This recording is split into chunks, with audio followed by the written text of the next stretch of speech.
Chicken रो गोटे recipe समस्तंकर बहुत प्रिय किंतु बनैया बेसी टिके कष्ट लगे बोली लोक मैंने या घरे बनाती बाहर रेस्टोरेंट होटेल किंबा बाहर कौन सी जगार खावाई पसंद करती किंतु एठी आपन को ए वीडियो माध्यम मु देखिए नेबी जे बनैबा यार पूरा प्रोसेस सहज एमिति कहवाई गले दुनियार कौन सी जिनिस नहीं जोटा कि आपण बाहर खाई पारिबे घरे बनै पारिबेनी चेष्टा कले सबू आपण घरे तैयारी करि पारिबे फास्ट किंबा सेकेंड थर आपणकर भूल हो पारे किंतु आपण धीरे धीरे करबा शिखी कले एई रेसिपी किंबा कोनोसी भी रेसिपी पूरा परफेक्ट हबो।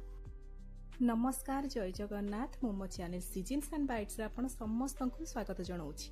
चिकेन टिक्का मसला पाई मु एठी नै जाईछि 500 ग्राम रो चिकेन आ एठी आपण देखि पारुथबे सब चिकेन पीस हमर बोनलेस आ एठी आपण चिकेन रो साइज देखि पारुछंती एतिकी साइज रे रखिकी ताको काटी नेबे भलो भाबरे। एबे चलंतो आमे चिकेन को भलो भाबरे धोई नबा एक्स्ट्रा पानी सब बाहर करि नबा आ किछि जिंस इतरे मैरिनेशन करके रखि नबा।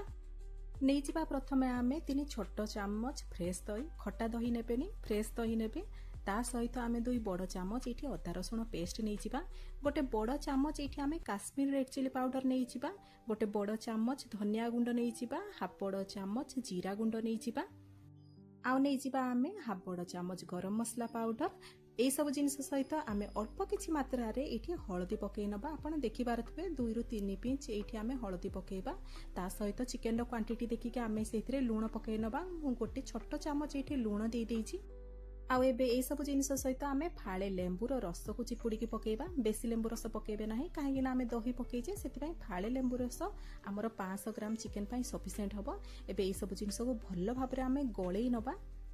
चिकेन को गळे देके एठी आमे चिकेन को छाडी दबा आधा घंटे पर्यंत रेस्ट नवा पई। सेही भितरे चलंतु मु अन्य सब मसाला रे कोन कोन सब इंग्रेडिएंट पडुची ताकू देखि ने नै जिबा 2टी मीडियम साइज रो टमाटो ताकू एठी आमे रफली काटी नबा। ता सहित नै जिबा 2टी बड़ चम्मच चारमगज आ एठी मु चारमगज को 15 मिनिट पूर्वरु पानी रु बतरे नैथिली।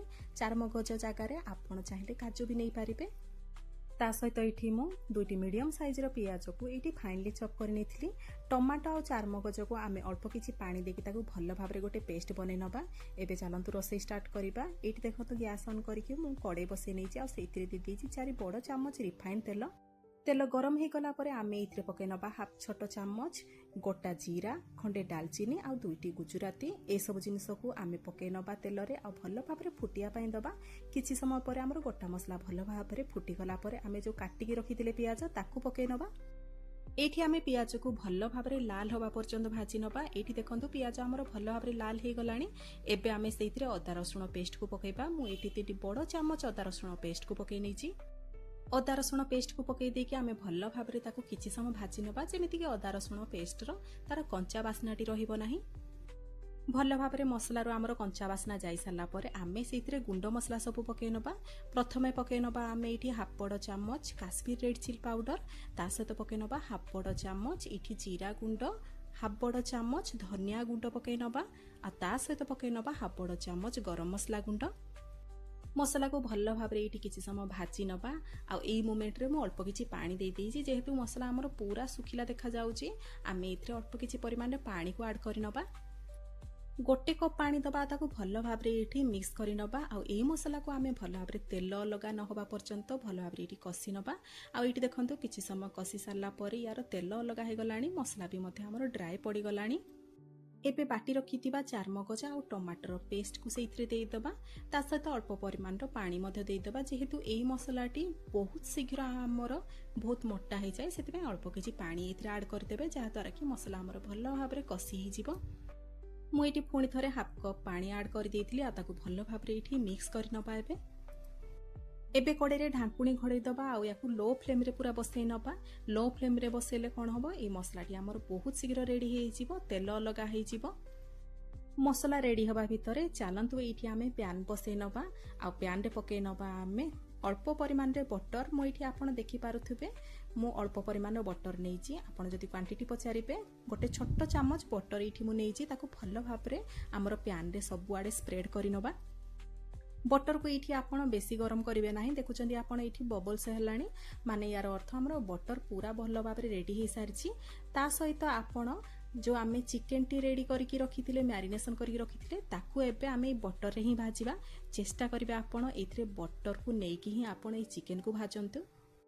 देखिए पूरा ये रेसिपीटी आपणकर बड़ होटेल बा रेस्टोरेंट स्टाइल पूरा रेडी हम। ये देखु आम चिकेन गोटे गोटे पीस आणिकी बटर उपरे पकेइबा। आ भल भाव ये आम चिकेन पीस को सबु पटु पूरा लाल करके भाजिबा। ये देखु गोटे साइड हो गला परे मु ताकु एपट सेपट करि नेछि। आ आपण तळ पाख देखि पारुथिबे चिकेन पीस रो आमर लाल पड़ी गलानी। तळ पाख आमर चिकेन पीस रो कुक हे गलानी। एपट सेपट करिनबा जहा फल कि तार सबु पार्ट भल भाव ये लाल पड़ जिबा कुक हे जिवो। एमिति जदि आपण ए परिका भाजिबे देखिबे तार फ्लेवर भल आसीबो, स्वाद भल आसीबो। आ चिकेन पीस मते बहुत स्मूथ हे जिवो, बहुत नरम मते हे जिवो। ए परि भाव रे आपण पूरा सब चिकेन रो पार्ट गुडा को माने चिकेन रो पीस रो साइड गुडा को भल भाव रे एठी लाल होबा पर्यंत भाजी नेबे। एठी आपण देखि पारुथबे चिकेन पीस हमर रेडी हे गलानी, पूरा सब आडू लाल हे गलानी। ये एबे रेडी हे सलानी। एबे आमे कोन करिया पैन रु ताकू बाहर करि आनिबा। आ सेई भितर देखंतु हमर मसला भी एठी पूरा ड्राई पड़ी गलानी। एबे आमे सेइथरे पानी ऐड करिबा, गरम पानी ऐड करिवे। एठी मु पाखा पाखी 3 बड़ ग्लास पानी ऐड करिछि। पानी ऐड करके ताको भल भाव रे एठी मिक्स करि नबा। पानी ऐड करके आमे याकू ढांकुणी घड़े दबा आउ याकू छाड़ी दबा फुटिया पई। जे पर्यंत आमर ए ग्रेवीटी भल भाव रे न फुटी जाए से पर्यंत आपण ताको एठी हाई फ्लेम रे ढांकुणी घड़े की फुटे नेबे। आ एठी देखंतु किछि समय परे भल भाव रे ये फुटी गलानी। एबे जो आमे चिकेन पीस गुडा को भाजी के रखिथिले ताकू पकेइ नबा। चिकेन पीस को पकई देके आमे भल भाव रे एठी ताकू मिक्स करि नबा। आ एठी 15 मिनिट पर्यंत ताकू ढांकुणी घड़े के छाड़ी नबा जे पर्यंत हमर झोल आउ टिके मोटा न होई जिवो से पर्यंत। आ एई मोमेंट रे आमे एथिरे स्वाद अनुसार लूण पकई नबा। जेहेतु आमे पानी ऐड करिथिले ता सहित मसला रे मध्ये लूण ऐड करि नथिले सेई अनुसार आपण एथिरे लूण ऐड करि देबे। आ एठी देखंतु 15 मिनिट परे हमर बढ़िया से ग्रेवी फुटी गलानी, तेल अलगा हे गलानी, ता सहित एक्स्ट्रा पानी मध्ये नाही। आपण एमिति ही याकू रेडी करिवे, बेसी पानी देबे नाही। आ इथिरे बेसी एक्स्ट्रा पानी रखिबे नाही। एई परि भाव रे रखिबे जेमिति कि हमर चिकेन रो पीस गुडा को हमर ग्रेवी रे टिके बुडी की रहिबो। आ एठी मु याकू टिके गळे की देखौची जा फल रे कि आपण जानि परिबे हमर जो ग्रेवी रो थिकनेस बा आपणकर ग्रेवी रो कंसिस्टेंसी को परिका भाव रे रहिबो। आ एठी देखंतु आपण देखि पारुथिबे ग्रेवी बेसी नाही, बढ़िया से हमर क्रीमी टेक्सचर ही जाईची रेसिपीटी। एबे ये रेडी हे गलानी। एबे आमे एथिरे पके नबा अल्प परिमाण रे कस्तूरी मेथी को आपण रोस्ट करि नेबे किछि समय माने भाजी नेबे, तापरे ताकू पकेबे। कस्तूरी मेथी को पके देके आमे एठी गैस को बंद करि दबा। आ याकू किछि समय ढांकुणी घड़े दबा। आउ एठी देखंतु हमर बढ़िया से डेलीशियस चिकेन टिक्का मसाला पूरा रेडी हो जाइछि। आपण जानि पारिले ए रेसिपी रु पूरा सहज ए रेसिपी। एमित तो ए रेसिपी को आपण जहा सहित हेले खाइबे तो बहुत भल लागिबो। रुटी हो, परोटा हो, भात हो, किंतु थरे याकू बटर नान सहित खांतु, बहुत बढ़िया पूरा मजा आसी जिवो। भिडियोटी भल लागिथिले लाइक टे निहाती करिवे। भिडियोटी जदि पसंद आसीथिबो सांगसाथी बंधु बांधव मानक सहित शेयर करिवे। मो चैनल जदि नुआ आछंती किबा एपर इजी इजी रेसिपी आपण देखिया पई चाहउछंती ताले चैनल टी को सब्सक्राइब निहाती करिवे। फेसबुक पेज रे जदि ए भिडियोटी को देखुछंती पेज टी को फॉलो करिवे। पुणी देखाबो आउ गोटे नुआ रेसिपी भिडियो रे। नमस्कार, जय जगन्नाथ।